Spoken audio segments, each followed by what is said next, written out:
কেকে অনেকেই ডিমের ফ্লেভারটা পছন্দ করেন না। আমার আজকের রেসিপি ডিম ছাড়া সুজির কেক। এই কেকটা সম্পূর্ণ চুলাতে আর প্যানে তৈরি করেছি। তো ডিম ছাড়া এই কেকটা খেতে যেরকম মজার আর দেখতে অনেক বেশি সুন্দর আর সেই সাথে খুবই সফট হয়েছে। আশা করছি আপনাদের কাছে আমার আজকের রেসিপিটা ভালো লাগবে। আর আমি অনেক বেশি কমেন্ট পেয়েছিলাম এই ডিম ছাড়া কেকের জন্য। কেক তৈরির জন্য প্রথমে আমাদের লাগবে 1 কাপ সুজি। তারপর হচ্ছে ব্লেন্ডারে যে ছোট জারটা আছে ওইটাতে নিয়ে সুজিটাকে গুঁড়ো করে নিতে হবে। আমি 1 থেকে 1.5 মিনিটের মতো ব্লেন্ড করে নিব, তাহলে আমাদের সুজিটা গুঁড়ো করা হয়ে যাবে। এর থেকে বেশি গুঁড়ো করতে হবে না। সুজিটা এখন গুঁড়ো করা হয়ে গেছে আর একটা বাটিতে নিয়ে নিচ্ছি। তারপর আরও একটা বাটিতে নিয়ে নিচ্ছি 1 কাপ লিকুইড মিল্ক আর এখানে 1 চামচ দিয়ে দিলাম ভিনিগার। হয়ে গেল বাটার মিল্ক। তারপর সুজির উপরে দিয়ে দিচ্ছি 1/2 কাপ চিনি আর দিয়ে দিচ্ছি 1 কাপ বাটার মিল্ক। তারপর এই বাটার মিল্কটা সুজির সাথে মিশিয়ে নিচ্ছি। যখন মেশানো হয়ে যাবে তারপর এই বাটিটাকে রেস্টে রেখে দিচ্ছি 5 মিনিটের জন্য। 5 মিনিটে আমাদের সুজিটা অনেকটা ফুলে উঠবে। 5 মিনিট পর এখানে আমি দিয়ে দিচ্ছি 1/4 চা চামচ ভ্যানিলা এসেন্স। ভ্যানিলা এসেন্সটা দেওয়ার পর আবারও মিশিয়ে নিচ্ছি। এখন হচ্ছে আমরা কেকে শুকনো উপকরণগুলো মিশিয়ে নেব। 1/2 কাপ নিয়ে নিচ্ছি ময়দা আর 1/2 চামচ দিয়ে দিচ্ছি বেকিং পাউডার আর সেই সাথে 1/2 চামচ খাবার সোডা।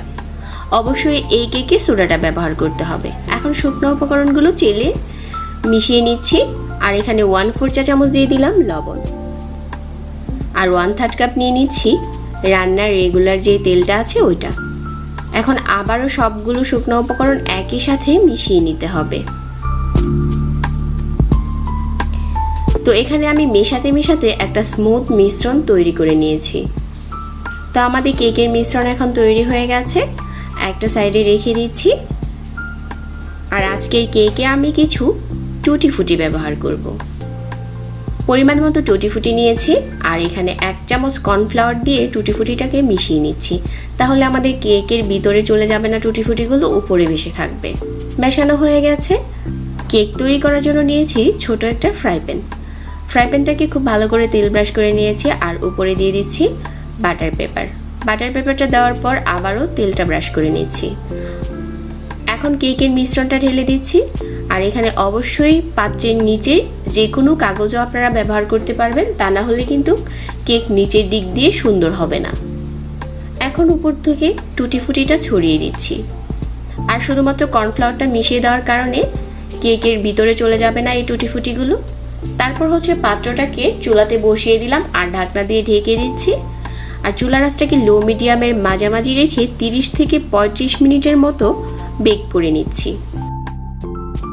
ঠিক 35 মিনিট পর আমাদের কেকটা হয়ে গেছে। আমি একটা কাঠি দিয়ে চেক করে নিচ্ছি কেকটা কি ভালো করে কুক হয়েছে কিনা। তো এখন হচ্ছে পাত্র থেকে কেকটা ঢেলে শেয়ার করছি আর সেই সাথে কেটে নিচ্ছি। আমাদের খুব সুন্দর আর সফট একটা সুজির কেক তৈরি হয়ে গেছে। আশা করছি আজকের কেকের রেসিপি আপনাদের কাছেও ভালো লেগেছে। এখন চলুন কেকটা কেটে শেয়ার করি যে ভিতরেও কতটা সফট হয়েছে। যারা কেকে ডিমের ফ্লেভার পছন্দ করেন না তারা চাইলে অল্প সময়ে এভাবে করে চুলাতে কেক তৈরি করতে পারেন।